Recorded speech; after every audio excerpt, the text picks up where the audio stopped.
thank you so much for the invitation and for giving me the opportunity to talk about what some of my colleagues described as a sad, long story. And the sad and long story is defense budgeting and defense policy in times of economic crisis in Germany. As we already heard this morning from Olivier France, the German military is basically operationally useless, some would argue. Yet, we have to acknowledge when we talk about how Germany designed and how Germany is spending its defense budget, we have to acknowledge the historical background, the institutional background, and the political background of policy making in Germany in general and defense policy making in particular. I think the example of Germany has a special significance considering Germany's historical experience, and that since if we talk about defense policy making, defense budgeting in Germany, I think the case of Germany is especially interesting for two reasons. First of all, since the late 1990s, basically since unification in 1990, Germany has been accused by the United States and other NATO member states of free riding in security terms. In other words, of consuming security rather than providing security. Second, the case of Germany is also unique among democracies discussed today in that its constitution actually outlaws war of aggression. Article 26 of the German constitution, the Grundgesetz, declares unconstitutional any acts intended to disturb the peace relations between nations, especially any preparation for a war of aggression. This is not to say, of course, that Germany abstains from engaging in military action. As of March 20, 2017, I Googled it, there are 3,361 Bundeswehr forces deployed abroad in 17 international operations. Though the Bundeswehr, the German armed forces, cannot initiate offensive actions constitutionally, since 1994 it has had a marked presence in European Union, NATO and UN endeavors.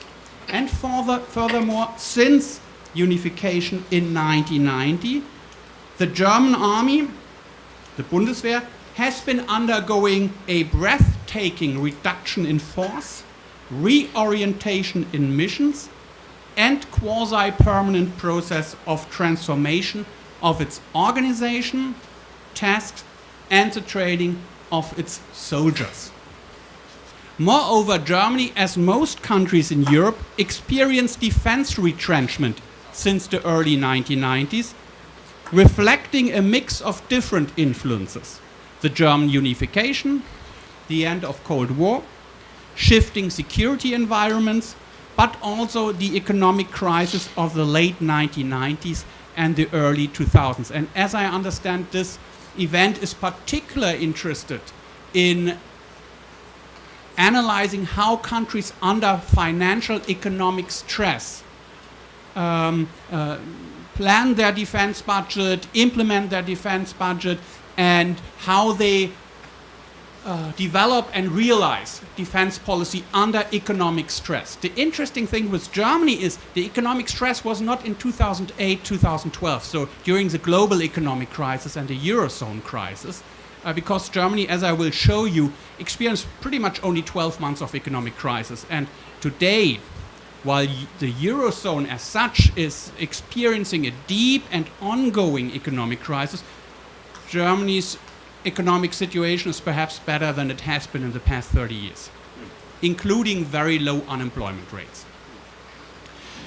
And yet, the white elephant in the room, who has been mentioned several times, the election of Donald Trump as US president, threatens to radically change the parameters of German foreign policy that go back to the foundation of the Federal Republic of Germany in 1949.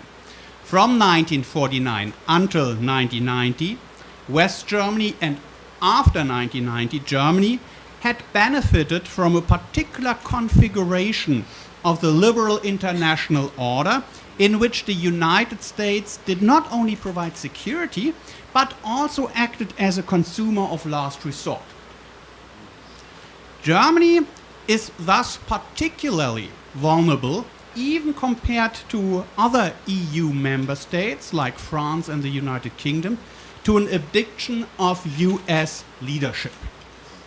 The remainder of my presentation will proceed as follows. In the first step, I will say a little bit about the context and the key actors involved in defense policy making and its implementation in Germany.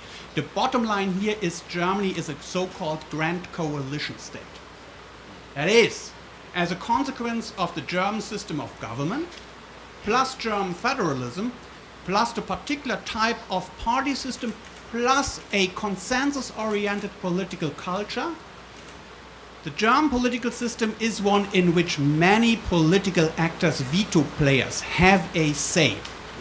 And that shapes the course of policy making, including defense policy making. In the second step, I will say a little bit about defense budgeting and show you also some numbers about the recent past 20, 25 years development of defense budgeting or defense budget. In the third step, I will say a little bit about economic crisis and defense retrenchment from a German perspective. And in the fourth step, I will talk very briefly about the connection between defense budget, financial retrenchment, and military effectiveness. This is where the SET part comes in. We talk about military effectiveness and the German armed forces. And the fifth and last part of my presentation will provide a very brief outlook on German foreign policy, German defense policy in what I called in the post-Obama area. Okay, let me start with my first step, the context and the key actors in German defense policy making and implementation. Under the German constitution, the federal government is responsible for foreign affairs and defense. In Germany, and that's very important to keep in mind, in Germany the tasks of the Bundeswehr, the German armed forces, and the police are strictly separated from one another. For example, during the refugee crisis, the federal government could not deploy military troops because this is a task which falls into the authority of federal border security and police. And in contrast to France, Belgium, or Italy, for instance, you won't find German soldiers patrolling public buildings or guarding critical infrastructure such as airports or train stations, because this would be unconstitutional, illegal, under the current German constitution. However, of course, the debate of the role of on the role of the Bundeswehr for averting terrorist attacks within German territory in recent years suggests that this separation may be becoming increasingly blurred. Mainly for historical reasons, there is a strongly decentralized security order and fragmentation of police and intelligence services. In addition to the 16 Länder, Germany is a federation, Land means state, so in addition to the 16 states and state authorities, police authorities, and 16 state offices for the protection of the Constitution, there are 2 other federal police authorities and 3 national intelligence services, namely the Federal Intelligence Service, the Military Counterintelligence Service, and the Federal Office for the Protection of the Constitution. So it's a very fragmented, very diversified, multi-layered security structure. Within the federal government, the federal chancellor, Bundeskanzler, prime minister, on paper holds a dominant position, which is derived chiefly from the chancellor principle in the German constitution. However, since almost all German chancellors, heads of government, since the inception of the Federal Republic in 1949, had to govern in coalitions. There was only a brief period of 5 years after or since 1949 that there was a single party government. All other governments used to be, and still we are at the moment, we have a coalition government. So since all heads of government had to govern in coalitions de facto, the cabinet principle and a consensus-oriented decision-making style are dominant. German parliamentary system of government is very different from British Westminster parliamentary system in that it is a coalition-based, consensus-oriented system of government. On paper, Angela Merkel is the head of government, and she has, of course, the position as a primus inter pares, equal among equals. But de facto, it's a coalition government in which the coalition parties decide every policy aspect. In contrast, when it comes to defense policy, the office of the federal president is a marginal actor. It's just not important when it comes to defense policy in Germany. The president doesn't play any role. Within the federal government, the Federal Foreign Office is responsible for coordinating foreign policy in general and for security policy in particular, while the Federal Chancellor and the Foreign Minister, who for almost 50 years have regularly belonged to different coalition partners, repeatedly find themselves competing against each other for political reasons. The head of government traditionally tends to avoid infringing all too directly on the area of responsibility of the Minister of Defense, beyond setting budgetary caps. Again, the institutional reason for that is the so-called ressort principle. That means the individual responsibility of each secretary or minister to head and to lead his government in his own responsibility. While in the other democracies discussed here, the head of the executive branch serves as the commander-in-chief of the armed forces in the United States, the president, and I assume it's the same in Brazil, but that's just an assumption. The German constitution makes a distinction between wartime and peacetime in terms of the figure in command. The Federal Minister of Defense commands the armed forces in times of peace, while such command is transferred to the Chancellor, not to the President, to the Prime Minister of the Federal Republic in a state of tension or defense. The Constitution differentiates between a state of tension and a state of defense, which is then pretty much like state of defense war situation. The Federal Minister of Defense, as the default commander-in-chief, is advised by the Generalinspekteur or the Chief of Defense, General Inspector, the highest-ranking German soldier. This control structure reflects Germany's painful history of employing the military to advance political interests in the lead-up to World War II. Among the most important bodies for federal-level political coordination is the cabinet, which is headed by the Chancellor. All of the legislative initiatives concerning security and defense policy, such as the suspension of the compulsory military service in 2011, it's not been abolished. Technically, legally, compulsory military service has been suspended. The difference is if one day the cabinet members would wake up and realize, ooh, we need a compulsory service, they don't have to reintroduce the law and don't have to make a new law, but they can just place the old legal institutional setup back into place. So all policy decisions need a cabinet decision before they can be tabled in Parliament. The same applies to decisions on the aims, nature and scope of the Bundeswehr's participation in international military operations and to the extensions of its mandates. Bills drawn up for such a purpose by the Ministry of Defense are then forwarded to the federal government and then to a motion in the German Bundestag. That's the lower house, the important legislative assembly in Germany for final decision making. Again, the important point is those are cabinet decisions made by the full cabinet, which need, in case of participation in international missions, the confirmation by the German parliament, the Bundestag, not the upper house, the Bundesrat, just the lower house.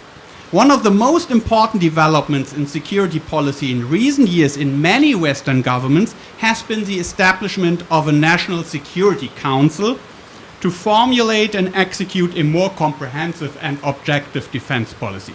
Germany does not currently have a National Security Council based on the American model. Germany's current equivalent, it's called the Bundessicherheitsrat, Federal Security Council, does not function in the same way as the national security councils in other Western democracies.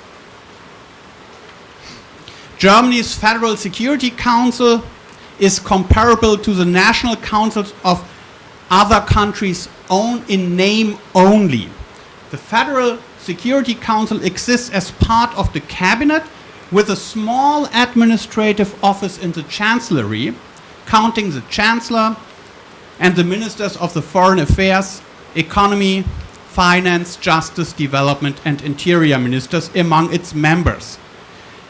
As you may have noted, the members do not include military officers, not as members, and the Federal Security Council deals almost exclusively with arms exports, instead of being used as an instrument for a coherent foreign and security policy. So the Federal Security Council makes decisions about should Germany export fancy tanks to Saudi Arabia, or should we sell submarines to Israel, stuff like that. But it's not about security and defense policy planning, mostly at least. It is, however, important to note that also decisions regarding defense policy are made within the cabinet. Another body, the Federal Armed Forces Defense Council, may debate issues prior to the cabinet's decision. This council, equivalent to the US Joint Chiefs of Staff, is chaired by the General Inspector, but as in the US, exercises no command authority. Finally, it should be noted that Germany also has no national security advisor. There is the position of a foreign policy advisor to the Chancellor as part of the foreign policy section of the Chancellery. But there is no national security advisor, and there was one foreign policy advisor under Chancellor Schröder in the 2000s. His name was Michael Steiner, and he gave an interview to the German press in which he described his own role as the role of a national security advisor to Chancellor Schröder. And the end of the story was that after 1 week, State Department Ministry of Foreign Affairs had complained, and the man was gone. The legislative branch of the German government possesses extraordinary authority in respect to war powers, so much that Germany's army is considered a parliamentary army. That is how the German Federal Constitutional Court described the role of the German Parliament, the Bundestag, in a landmark ruling in 1994.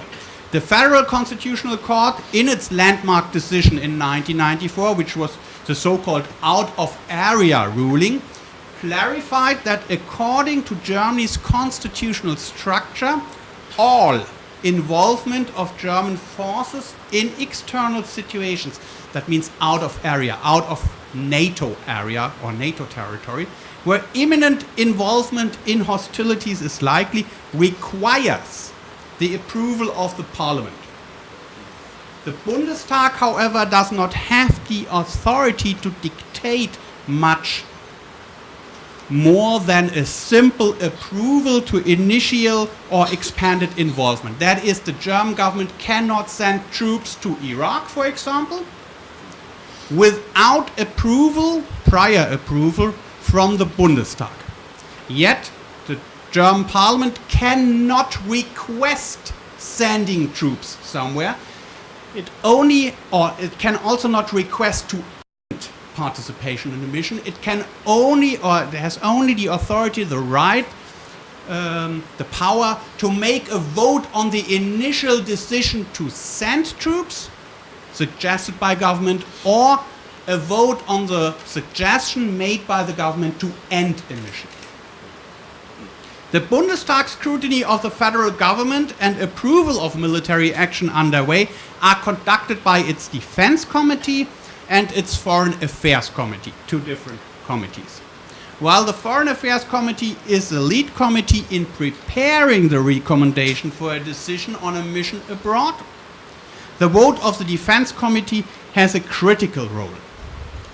The Defense Committee also exercises oversight on the defense budget, military procurement, and internal structural military affairs.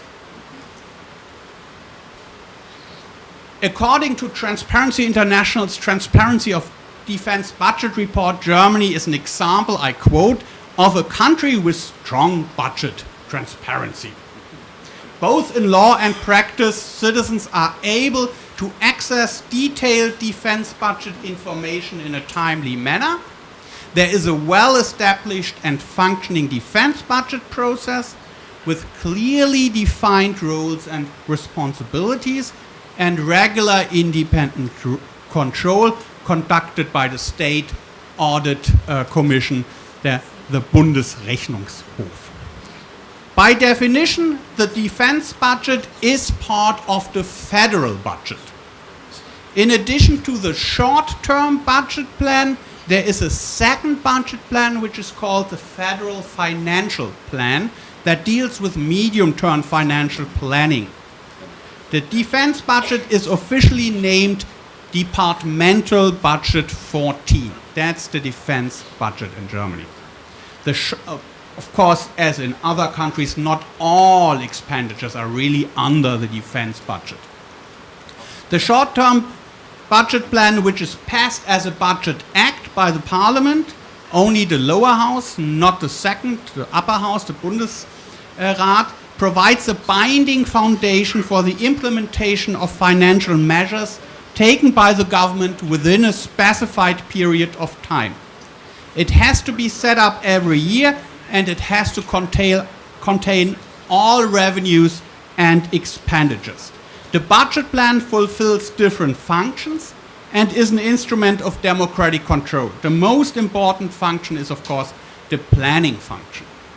Key budget principles in Germany, which apply to the federal and the state budgets, are the principles of anteriority, laid down by law before the start of the budget period, to which it applies, principles of unity, completeness, and speciality, and the cross principle. That means all revenues and expenditures must be submitted and accounted for separately and in full. There is no secret budget in Germany possible according to federal law. Of course, for example, the budget of the intelligence services will only be shown, information will only be provided to the intelligence committee of the Bundestag. The typical defense budget cycle involves four main steps in Germany. First, the preparation of the defense budget. This falls under the domain of the executive, the government, the Bundesregierung. Second, parliamentary debates and passing of the law. At the approval stage, the formulated defense budget is typically presented to the Bundestag, the German parliament, for discussion, approval, and in certain cases, amendments. It is important to keep in mind that the German political system of government, is a cabinet system. And there are cabinet systems with minority governments in Sweden or Denmark or other esoteric Scandinavian places. But in Germany, there hasn't been a single minority government. That means the government always has a majority, enjoys the support of a majority of members of parliament. That is, when the government submits its budget plan, it's very bit different from what Trump did in the US. It's very unlikely that there will be a debt on arrival. It's very likely that the budget more or less will pass after detailed negotiations and detailed discussions. The third stage is the execution of the budget. That's done by the Ministry of Defense. And then the fourth step or stage are budgetary controls, which are mainly carried out by independent audit institutions such as the Bundesrechnungshof, Germany's supreme audit institution. And everything Tom said this morning about the problems, or it was perhaps in our conversation, I can't recall really, about the problems with auditing defense budget, of course, apply to the German budget as well. In general, the defense budget can be split into four parts: operating expenditure, defense investment expenditure, pensions and benefit expenditure for retired servicemen and women as well as retired civilian personnel, and expenditure for operator solutions. The bulk of operating expenditure is made up of personal costs, as probably in every country on this planet, amounting to almost a third of the total expenditure of the defense budget. So 1/3 goes to personal costs.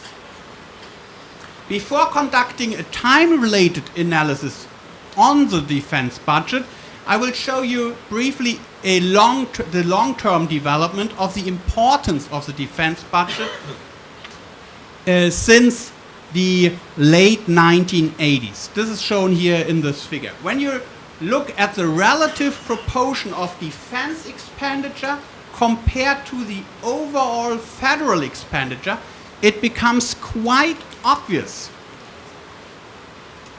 that the defense budget has a clear tendency to decrease. In absolute figures, the fundings allocated since the early 1990s have remained fairly stable. However, if you look at the share of military expenditure as percentage of government expenditure, you see that this percentage has continuously declined. In other words, government spends its money on other things and mostly on social security and pensions, not on defense. If you look at this magic NATO number, 2% of GDP, I wonder how they ended up with 2%, why not 1.8, why not 2.5?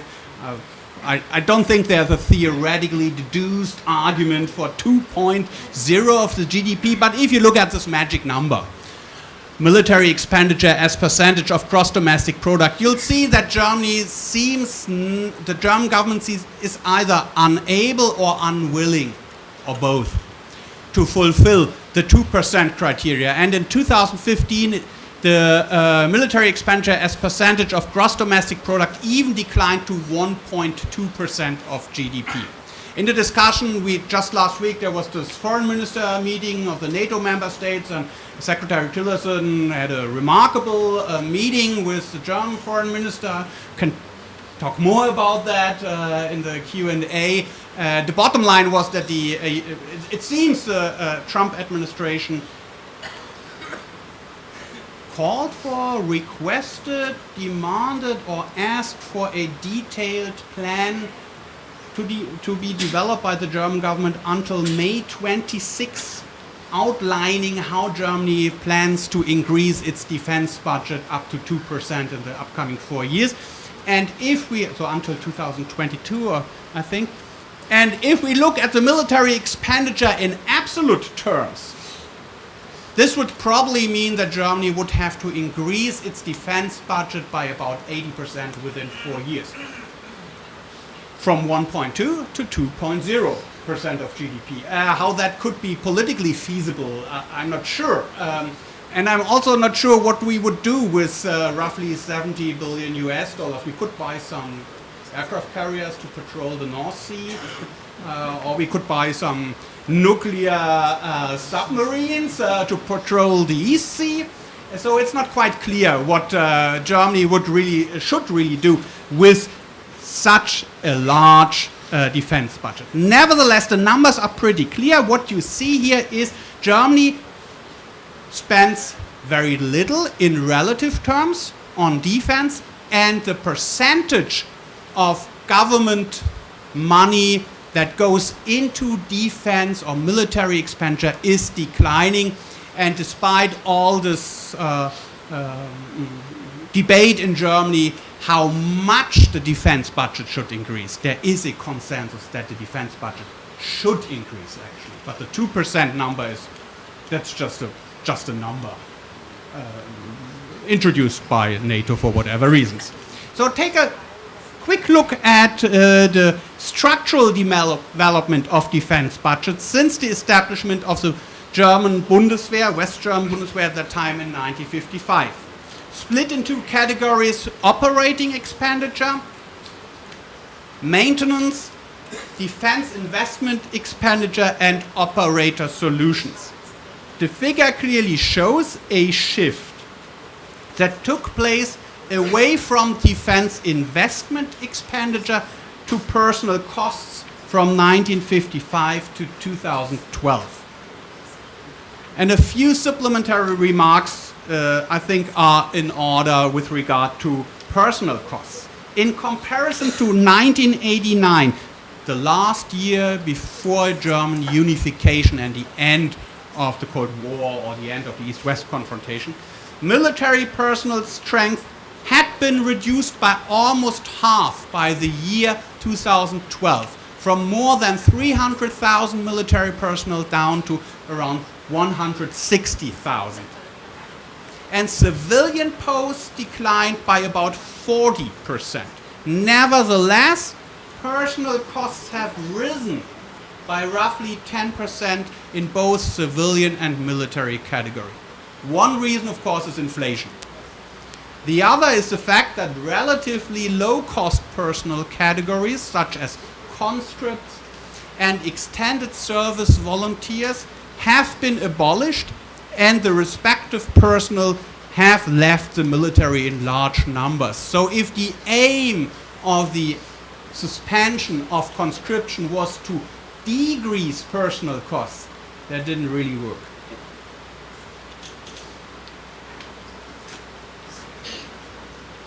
Let me briefly talk about the impact of the economic crisis on defense retrenchment.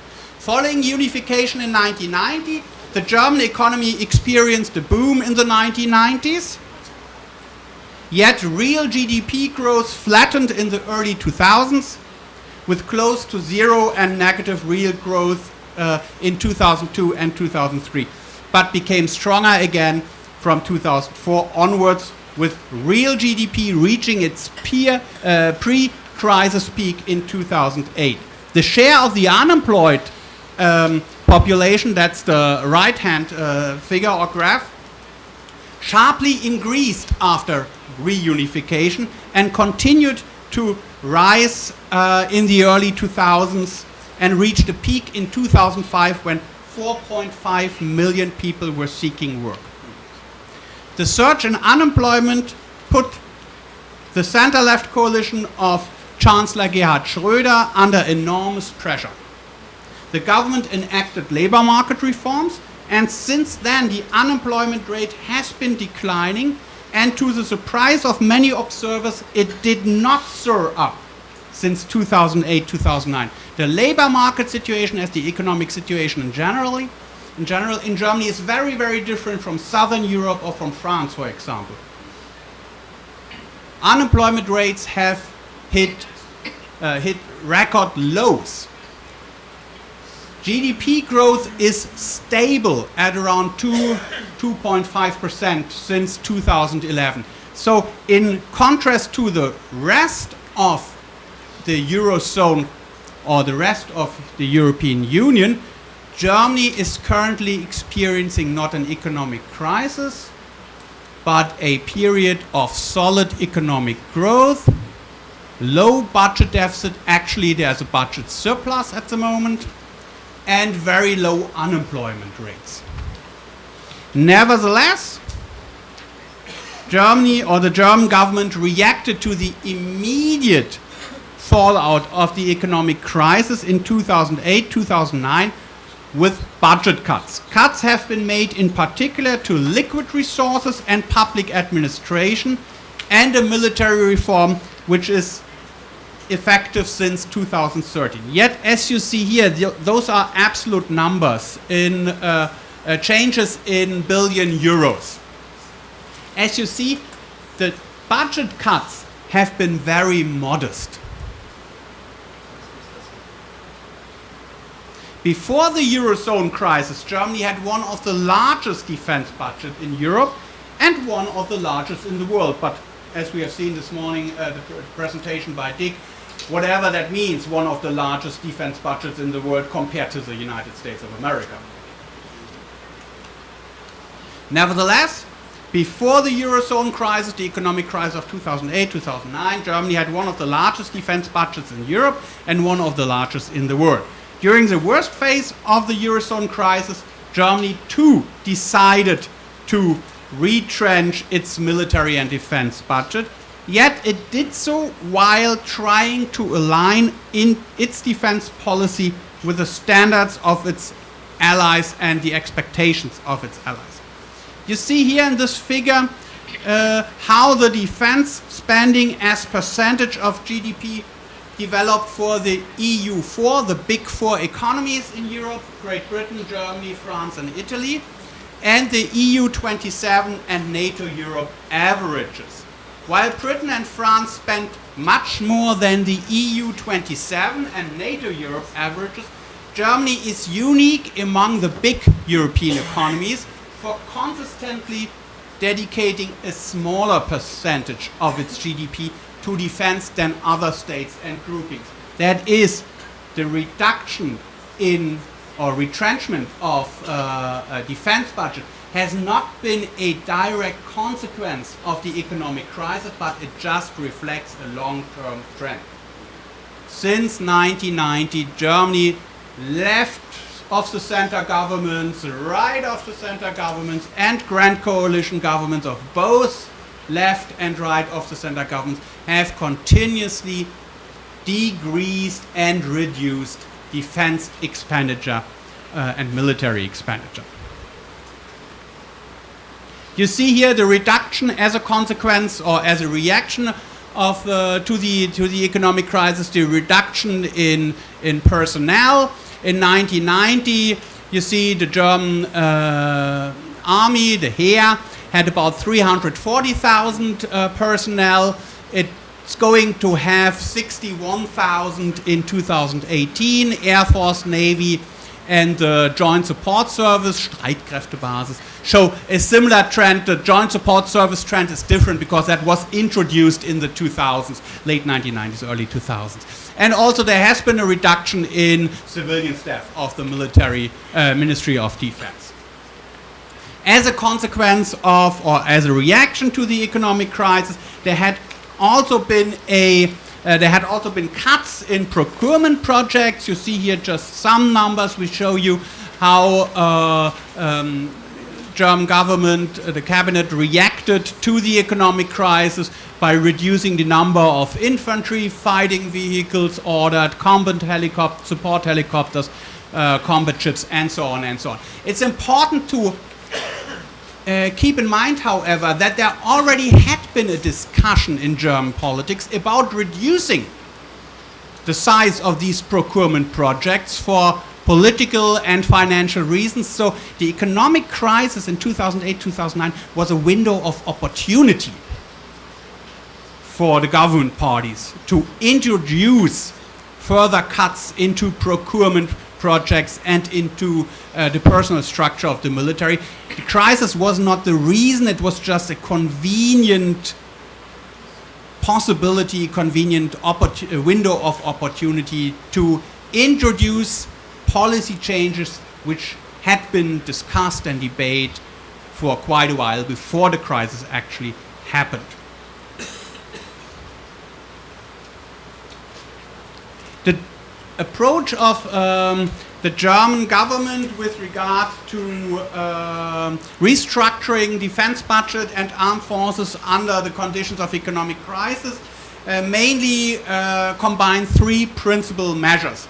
First, a complete professionalization of the armed forces that together with their reduction in size would bring savings to the Ministry of Defense. Abolishing or suspending conscription had been a political topic of importance since the 1990s, but mainly again for historical reasons.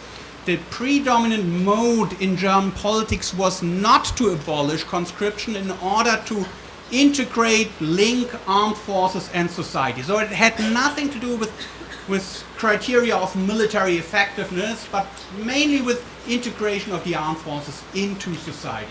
From the perspective of budget efficiency and military effectiveness, the suspension of the conscription system was something that had been debated for several years, and again the economic crisis provided a window of opportunity to get rid of conscription by suspending conscription.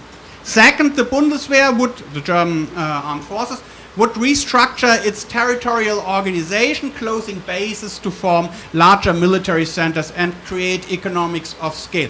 Again, because Germany is a federal republic with 16 Länder, 16 states, the question of closing bases is a very important political question because it has consequences, just like in the US in Monterey. If you shut down Defense Language Institute and NPS, that's going to be a disaster for Monterey and probably not so good for Central California.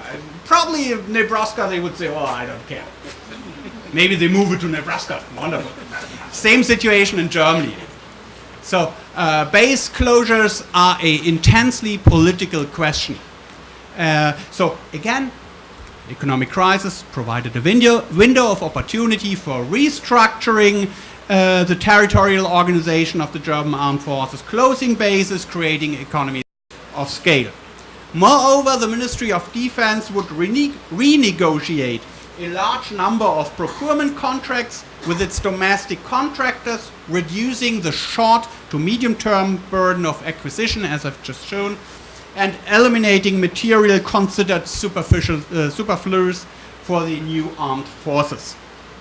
Lastly, the German government and defense planners sought to minimize the adverse effects of spending cuts by seeking defense partnerships with other states, expanding existing European pooling and sharing initiatives, and developing a number of bilateral partnerships with European states like the Netherlands and Italy.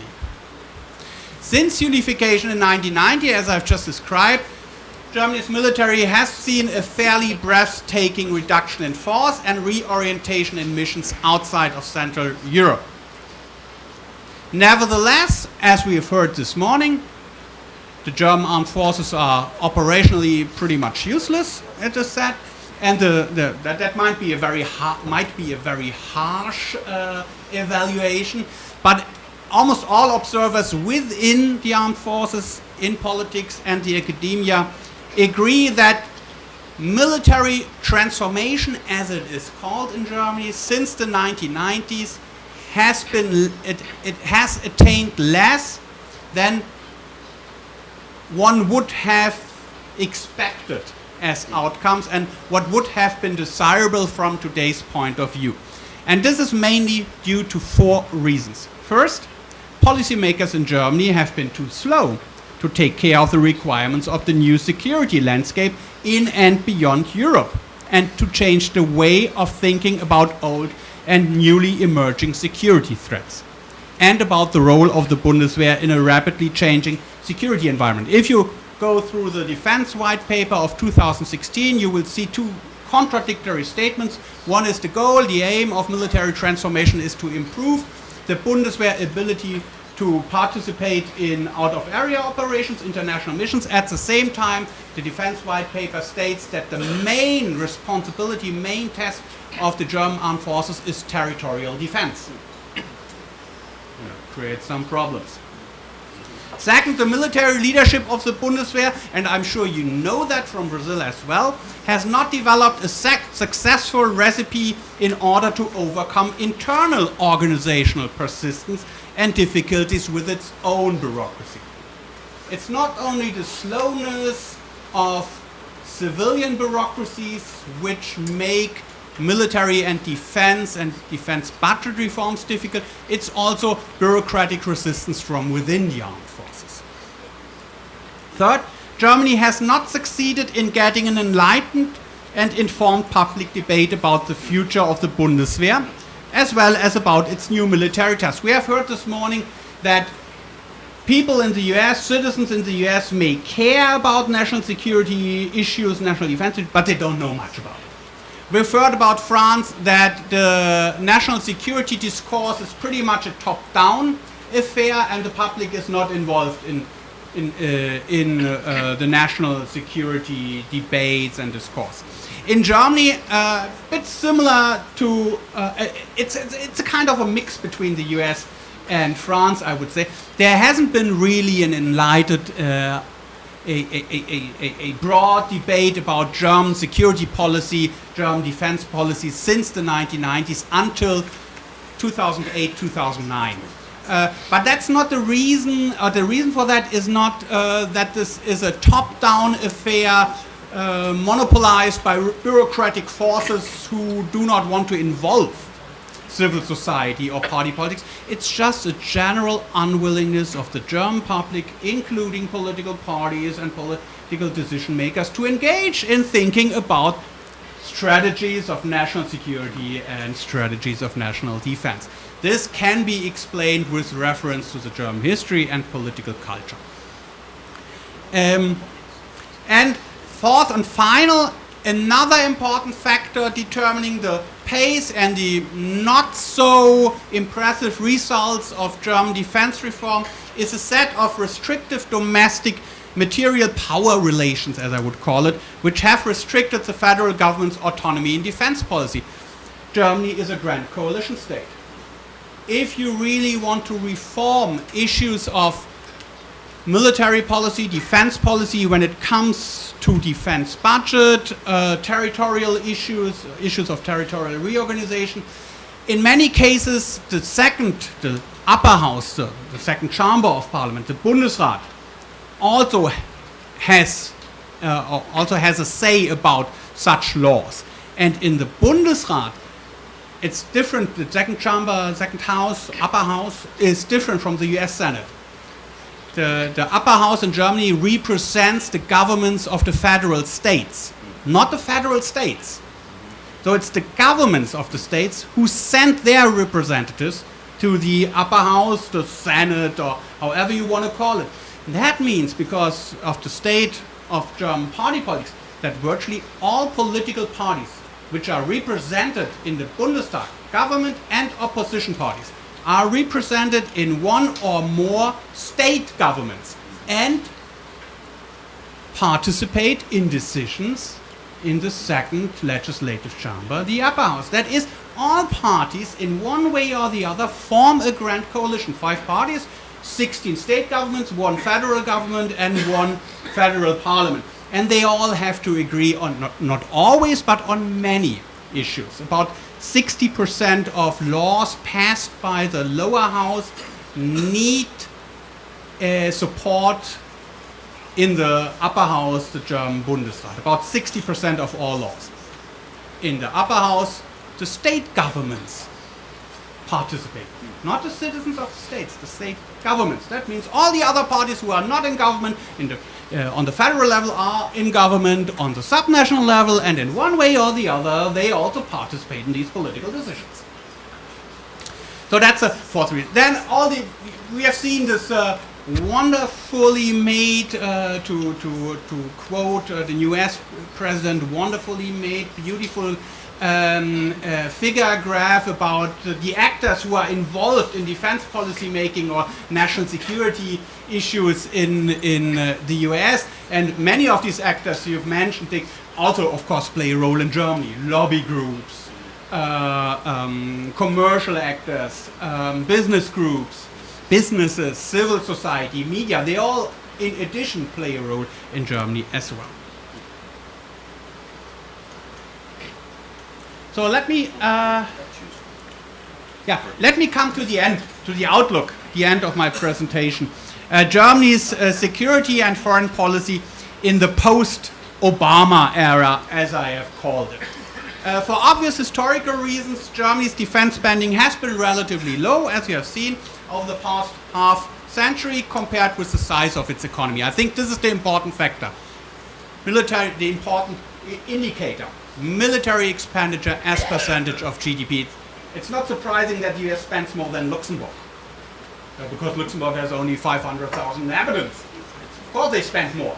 But they also spend more in terms of the relative importance of military expenditure, more than any other NATO state. In absolute terms, Germany has quite an impressive, quite a large defense budget, but in relative terms, it's really small. Its military is constrained by the constitution from taking in overseas combat missions without parliamentary consent, though some military troops have been involved in a number of recent foreign operations. And my opinion is that Germany, the German public, is more or less, or used to be more or less satisfied with the state of the affair. There wasn't really much of a political pressure to change the situation, increase defense budget, improve military effectiveness, make the Bundeswehr operationally useful. Pretty much the German public was satisfied with the situation. They were happy more or less. However, there's growing pressure on the German government to increase spending and to allocate additional funds to plans to modernize the Bundeswehr as NATO allies seek to increase the number of exercises, maneuvers, and want to see more responsibility from the German government. In fact, in 2016, German Defense Minister Ursula von der Leyen announced that she wants to spend additional 130 billion euro, that's about 140 billion US dollar, on defense equipment until 2030. That would increase the overall defense expenditure by 3 to 4 billion annually over the next 15 years. This, for the German situation, for German understanding, bold announcement is less a response to NATO demands than a recognition of the fundamental change that is taking place in global security. Since the Ukraine crisis, the war in Syria, and the refugee influx, even Berlin has understood that despite its reluctance to use military tools, they are essential. However, until November 2016, the process of defense reform in Germany took place under the assumption that the established parameters of German foreign and security policy would essentially remain stable. Following the election of Donald Trump, these parameters appear to be threatened and could radically change in the near future. Could change.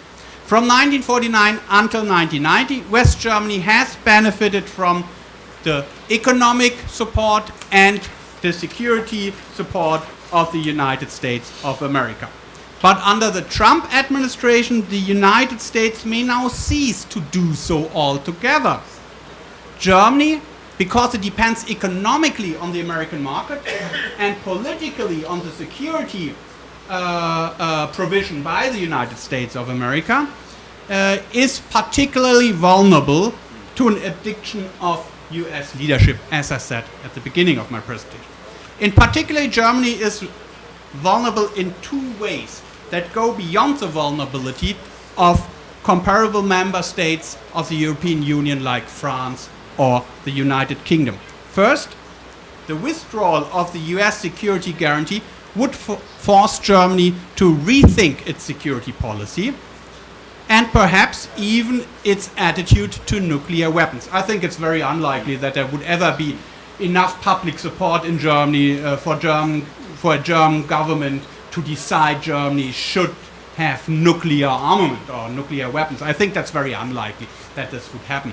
But nevertheless, Germany has to rethink its security policy. Second, a shift toward, and even more troubling for Germans, to be frank, second, a shift toward a more mercantilist approach in US trade policy could undermine the basis of the success of the German economy. There has been much discussion since last November about how seriously to take the confusing and sometimes contradictory statements made by the President-elect and now President Trump. But much of this discussion misses the point, I think. And the point is that for the time being, there is likely to be uncertainty about US commitments. No matter if the new administration will decide in 1 or 2 years not to leave NATO, to continue with the current economic and trade policies. Until such decisions are made, there is uncertainty. There will be uncertainty. And it's unclear how Germany, I have no idea how Germany will actually respond to this radical uncertainty about what is considered to be the anchor for German security and defense policy, American support. For the moment, my impression is that for the moment, the German policy seems to be wait and see and hope for the best. The instinct of many Germans is to move, however, ahead with the creation of a European Defense Union as a hedge against the US security guarantee. For decades, progress in European defense integration, however, has been slowed by political and technical obstacles. And now there's the additional complication that the United Kingdom, one of the two most important member states of the European Union in terms of military capabilities, is leaving the European Union. Furthermore, there's uncertainty about the outcome of the presidential election in France on April 23 and May 7th, end of this month and early May. And the uncertainty about the outcome, which could also, as I understand, it's very unlikely, could lead to Marine Le Pen's win and a Front National government in France. But my last point, what makes a shift in German security policy so difficult is not only the uncertainty that surrounds the new US government and the uncertainty about the outcome of the French presidential elections and the complications that are related to the Brexit and Britain's exit from the European Union. What makes a shift in German security policy so difficult is especially the way that Germany has come to define itself as a force for peace, a peace power. It's just part of the political culture of Germany that military force is not considered as a conventional element of foreign and defense policy, or security policy, not defense policy. It's the prominence of a comprehensive understanding of security, which includes, but means, or includes also much more than military security. It's the pacifist political culture of Germany, which has emerged after 1945 in reaction to the years of pretty much before 1945, that makes it so difficult for German governments, even if they would be willing to introduce deep reforms in military and defense policy, to actually get political support for such a policy shift. So, while unfortunately for Germany, the situation has changed very much, or is about to change very much, and Germany is especially vulnerable to these shifts in US policy, European policy, global security environments. German politics is not very well equipped to deal effectively with these changes. Thanks so much for your attention. Boa tarde, senhoras e senhoras. Recebemos muitas perguntas, então não vai ter problema enchendo nossa agenda aqui. O primeiro, não vou identificar quem fez esta pergunta. So, all humor aside, did Secretary of State Tillerson have any suggestions about what the 2% increase in GDP should be used for? Would it be to allow the U.S. to provide support to NATO? Or is there some more specific idea that was offered in connection with this friendly request? Well, to quote from one of these Twitters, Germany owes the US huge amounts of money. That's a Twitter from a tweet from Donald Trump just about 10 days ago or so. Seriously, no. No, but it's pretty clear that to not only to not to beating a dead horse. I mean, these days it's very simple to make jokes about the Trump administration, but to be serious, the Obama administration already complained a lot about Germany's about the trade balance deficit the US had with Germany. We were put on a list together with China, Taiwan, and I think Thailand for unfair trade practices. So it's not actually Donald Trump who came up with the idea that there might be something wrong with this relationship.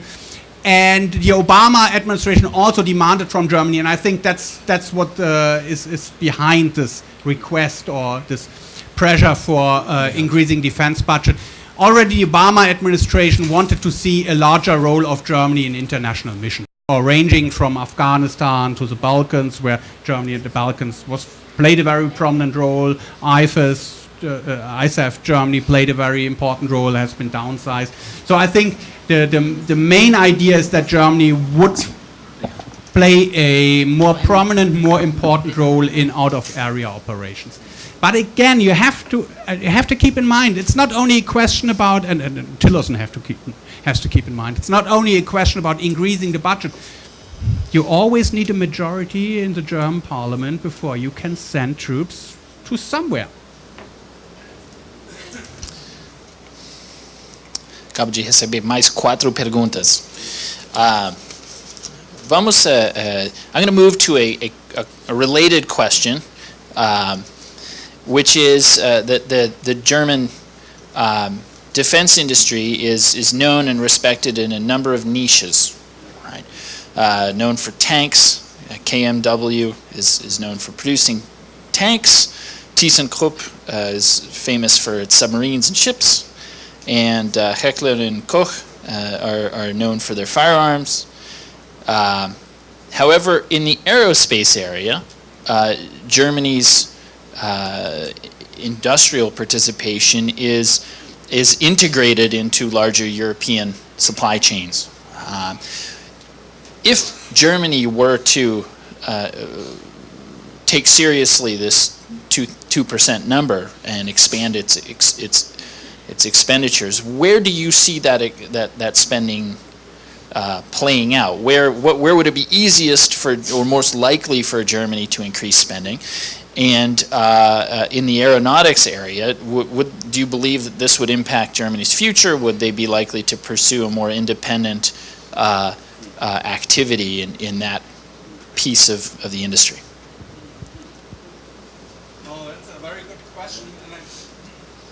That's a very good question, and probably the question members of the German government ask themselves: what the hell will we do with the money? But I mean, regarding where to invest more, it's a well-known weakness of the German armed forces, or one well-known weakness of the German armed forces are, of course, lacking transport capabilities, for example. That's really a mess. Probably investing in transport capabilities is something that will be done anyway. Also, I think to reach the goal that has been stated by various defense ministers in Germany, to have a contingent of about 16,000 troops or military personnel, which can be deployed simultaneously at the same time in international missions, would be another area where Germany would have to also to invest substantial amounts of money. At the moment, it's about 8,000. The goal is 16,000, so difficult to achieve. What I don't think is that Germany, I don't know, but what is unlikely, I think, is that Germany would start to build up a state-owned defense industry complex.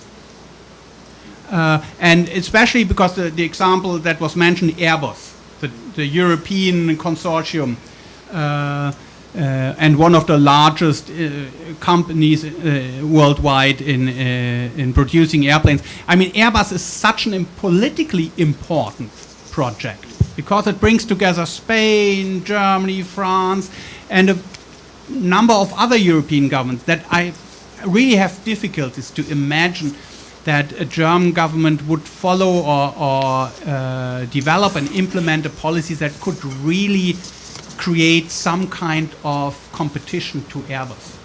It's politically so important. Thank you. Further question here. I think we have time for maybe one more question. You spoke about the crisis of 2008 and the opportunity it presented for the German administration to justify cuts.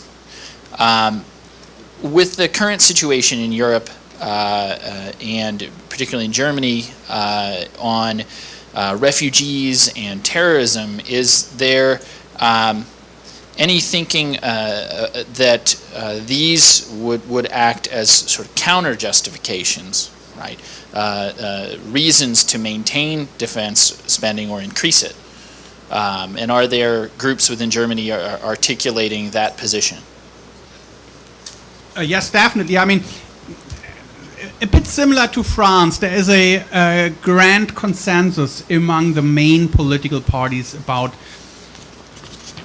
defense policy, security policy, threat perceptions, and a new grand, excluding some fringe parties like the post-communist, even the post-communist party, which could become government party after the elections in 2017 or later this year, highly unlikely, but even the left party, except this right populist party. The main political parties agree that the security environment has changed, that terrorism and non-conventional or domestic conflicts in other countries are, and the refugee crisis that result from these conflicts are at the moment the main security threats, although it's a bit closer to Ukraine from Germany than from Brazil. So this has had some impact on security perceptions. And one of the big debate in Germany is not about increasing defense budget, it's about how much, and certainly not 2% of GDP. I think this is just politically unfeasible, at least in the next 3 to 5 years. And the question is how to combine changes in defense policy with broader aspects of security policy. So under the idea of a comprehensive security understanding, how to combine it with ODA, official development assistance, how to combine it with initiatives and measures that would tackle causes of conflict, causes of refugee movements from various parts of the world, how to combine these different elements. But one thing is, and last point in regard to this question, there is also, of course, a debate about how to adjust, how to change the separation of labor between the Bundeswehr, the German army, and the police. But again, this is really difficult to change because this is a typical policy field. This is a policy which relates to the policy field of domestic security. That means both houses of German parliament have to support any legal changes. That is, you need the support of the government, federal government, the majority of the Bundestag, plus a majority of the representatives of the state governments in the second chamber, because police belongs to the responsibility of the state, not the federal government. So to adjust this part of the German security policy is security architecture is extremely difficult politically. That's a very important political question in Brazil as well. I know. as you know. I think we in order to keep with our agenda, we should probably close our question and answer session and move to the next panel. But thank you very much, Professor.